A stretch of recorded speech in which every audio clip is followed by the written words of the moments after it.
আমাদের সিয়াম এবং রমজান নষ্ট হওয়ার আরেকটা বড় কারণ যে এই মাসের উপকারিতা আমরা পাই না, এর আরেকটা বড় কারণ হলো যে এই মাসে সাহরি এবং ইফতারিতে এত পরিমাণ খাই আমরা যে অন্য কোনো মাসে খাই না। ঠিক না ঠিক? সারা বছর যে পরিমাণ খাদ্য মুসলিম হিসাবে আমরা কিনে থাকি, রমজান মাসে অন্য কোনো মাসে এত খাদ্য আমরা কিনি না। ঠিক না ঠিক? এই মাসে সবচেয়ে বেশি কি করা হয়? খাদ্য কিনা।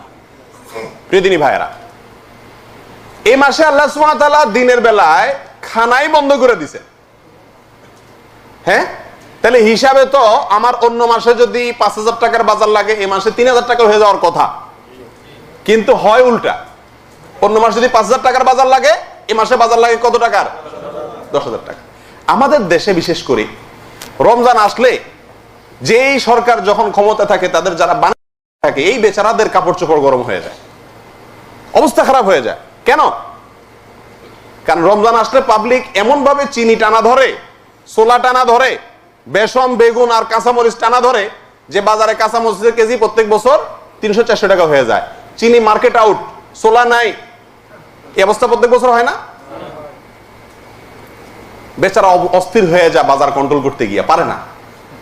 তার মানে কি বলেন, বাংলাদেশে কি ওই রমজান উপলক্ষে বার্মা থেকে 2-4-10 লাখ লোক ঢুকে যায় নাকি? লোক যেগুলো ছিল সেগুলাই, কিন্তু মার্কেটের খানার টান পড়ে যাচ্ছে। তার মানে কি, এমন খাওয়া খাইতেছে আর এমন কিনা কিনতেছে পাবলিক যে সরকার সাপ্লাই দিয়ে কি করে না, কুল পায় না। আর দোকানদারও দেখে যে এত যখন খাই খাই করে পাবলিক, তো এবার দোকানে যা মালটাল থাকে এগুলো সব পিছনে সরে, এক মাল নাই, গুদামজাত করে ওইটাকে ডবল দামে পরবর্তীতে বা বেশি দামে বিক্রি করে। প্রিয়দিনী ভাইরা, এ হলো আমাদের রমজান নষ্ট হওয়ার একটা বড় কারণ। যে রমজান আসছে আমাকে সংযত করতে, সবরের প্রশিক্ষণ দিতে, দিনের বেলা পানাহার বর্জন করতে, সে রমজানে আমরা সবচেয়ে বেশি খাই। এমন খাওয়া ইফতারিতে খাই, রাতের ইবাদত শেষ, এমন খাওয়া সাহারিতে খাই যে আর সকাল থেকে ফজরের পরে আর কিসের ইবাদত, মসজিদে বসাই জটিল হয়ে যায়, এমন খানা খাই। প্রিয়দিনী ভাইয়েরা, এটা ভুল। আমাদের দেশে একটা কথা প্রচলিত আছে, আপনারা অনেকেই জানেন, রমজান মাসে খানার কোনো হিসাব নেই। শুনছেন নি আপনারা এই কথা? বলে না মানুষ যে রমজানে যত খাও কোনো কি নাই। বাহ, কি সহজ! মানে খাবেন খাবেন, আবার ওটা হালাল করার একটা পদ্ধতিও বাইর করছে যে রমজানে খাইলে কি নাই কোনো। সুবহানাল্লাহ। তাহলে তো আর কোনো কথাই নাই। এ মাসে খাইলে আরো বেশি হিসাব হবে মিয়া, এ মাসে খাইলে আরো কি হবে? আরো বেশি হিসাব হবে ভাই। কেন? এ মাসে উল্টা পাল্টা যদি খান, তো এ মাসের যে সম্মান সেটা নষ্ট হলো কি হলো না?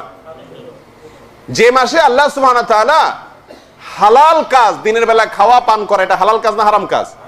হালাল কাজ পর্যন্ত আল্লাহ নিষেধ করে দিয়েছেন, সে মাসে হারাম কাজ কত জঘন্যভাবে নিষেধ। এ মাসে তো বরং আপনি উল্টা পাল্টা খাইলে ওটার হিসাব আরো কঠোর ভাবে হবে। কে বলছে এরা মাসে খাইলে হিসাব হবে না? এটা ভুল ধারণা। কথা ঠিক না ঠিক? অতএব ভাই, রমজান উপলক্ষে কেনাকাটা, বাজার, খাওয়া দাওয়া, এগুলোর ব্যাপারে একটু কন্ট্রোল করতে হবে। আমাদের দেশকে দোষ দিয়ে লাভ নাই। এ দেশেও মার্কেট গুলাতে এই রমজান উপলক্ষে আপনি এখন যান, কোন মার্কেটে পাও রাখার জায়গা পাবেন না। মানুষ যেভাবে খাওয়ার দিকে হুমড়ি খেয়ে পড়তেছে, মনে হয় যে এমন এক মাস আসতেছে যেটা খানার মাস। কথা ঠিক না ঠিক? হাসার জন্য বলছি না ভাই। আপনারাও দেশে রমজানের আগ থেকে সবাই ফোন টোন করে, হ্যাঁ ম্যাডামরে বলে দেন যে সয়াবিন তেল কিনে রাখিও, ছোলা বুট কিনে রাখিও, চিনি বাড়াই কিনে রাখিও, কাঁচামরিচ ফ্রিজে রাখিও, দাম বাড়ে যায়, বেগুনি ছাড়া তো চলবেই না, বেগুনি বাজারে পাওয়া যায় না, রমজান মাসে কিনে রাখিও। এই হলো আমাদের রমজানের প্রস্তুতি। ঠিক না ঠিক? আল্লাহ তাআলা আমাদের হেদায়েত দান করেন।